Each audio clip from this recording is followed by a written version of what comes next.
All right, guys. So as I said, I'm gonna finish up World War II with a really quick. I know the last video was long, but this is a really quick video. But it's so important to leave you with this understanding of the outcome or the ramifications of World War II. Um, so as you know, as members of the alliance, you had America, France, Great Britain, and the Soviet Union all fighting on the same side, on the Allied side. And for American history, this is going to be a review. For global studies, this is going to be new information, but we'll cover it again in more in depth next year in American. But so America, after the D-Day invasion, they land up here in France. They've also pushed up through from Africa. They swept across the top of Africa into Sicily and then into Italy. All right, so they pushed up to here. You have the Soviets who've actually driven back at the Battle of Stalingrad and Leningrad. They pushed back the German forces. So you have really the Allies coming in from the west, and you have the Soviets pushing in on Germany from the east. And before long, it becomes this absolute known. It's a given that the Germans are going to lose. And so the powers that be, which are America and France, Great Britain, and the Soviet Union, who obviously had a huge ideological difference there. There's a schism that exists in that alliance between communism and capitalism.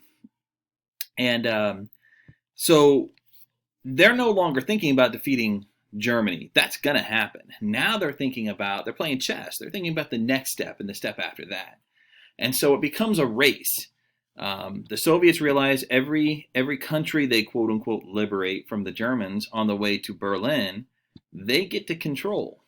Okay, so think about all these countries right here. The Allied forces, us, I shouldn't use the term us when doing history, but we do.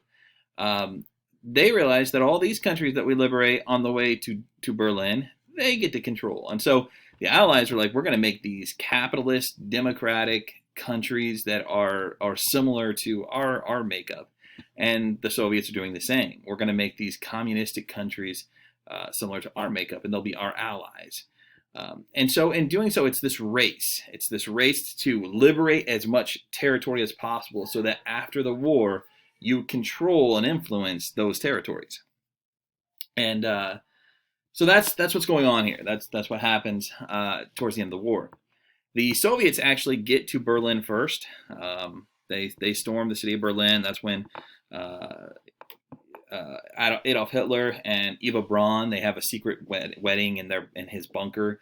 And then, I love you, babe. Now that I've married you, I'm going to kill myself. They had a suicide pact. And so as soon as they get married, he kills himself. He shoots himself in the head, and she takes cyanide pills, and they kill themselves because they did not want to be taken prisoner, especially by the Soviets, who were notoriously rough on prisoners of war. And so, if you believe conspiracy theories, some say that he never actually killed himself and he escaped and blah blah blah. But there's no historical, factual evidence that took place.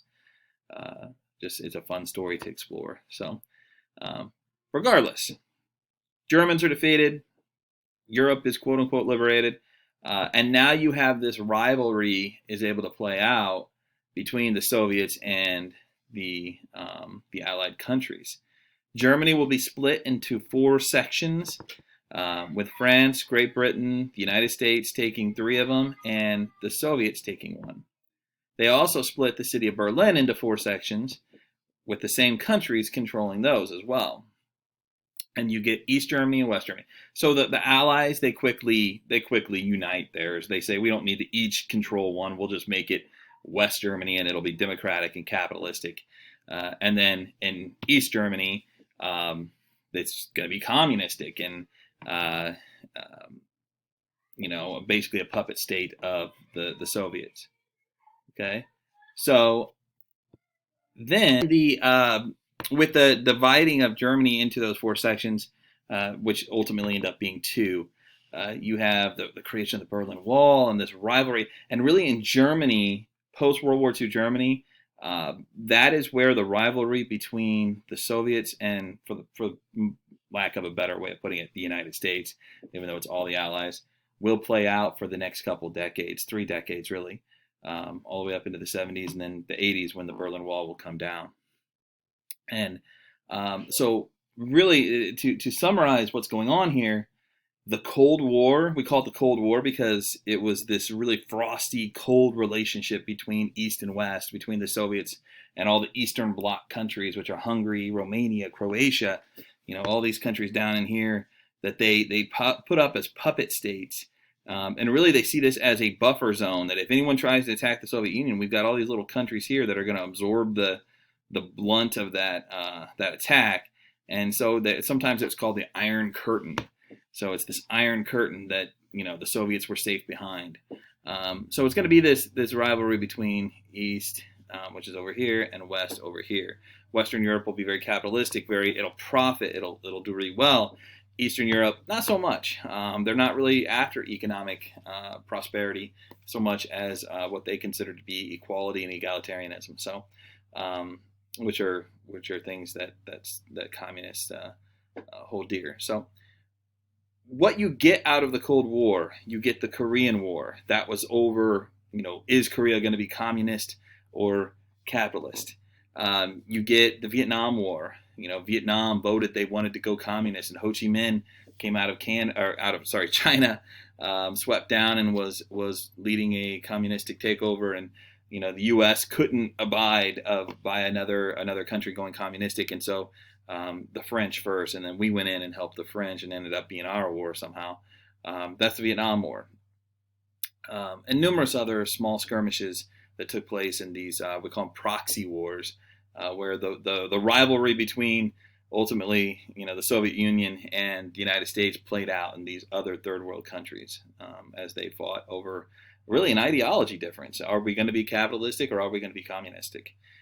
Really, really fascinating stuff. So I want to wrap up. I don't want it to be long, but I wanted to really, reiterate for you the importance of the end of the end of World War II as it leads into the Cold War. We typically in this class, both classes stop in 1945, 1950 time range, right at the end of World War II. And so this isn't something we go into, but I wanted to set it up for you, kind of set the table for if you take a contemporary American history course, you take my wife's course, or you take Parkland, in which we get all the way up to the war on terrorism. So in Parkland history. So it kind of rounds out the year and puts you in more of a contemporary American history position. So, all right, guys, try to keep it short and sweet for you. Have a good day. I'm going to post this Friday morning, so it'll be your last day of any requirements from me. Make sure that you get all your work to me by Wednesday. So next Wednesday. I'm not going to accept any late work after Wednesday. That's our hard deadline. And then I will, as I posted this morning, your quarterly projects are due Friday by noon. So there you go. Get that stuff to me, and we'll be good to go. We'll call it a school year. All right. See you guys.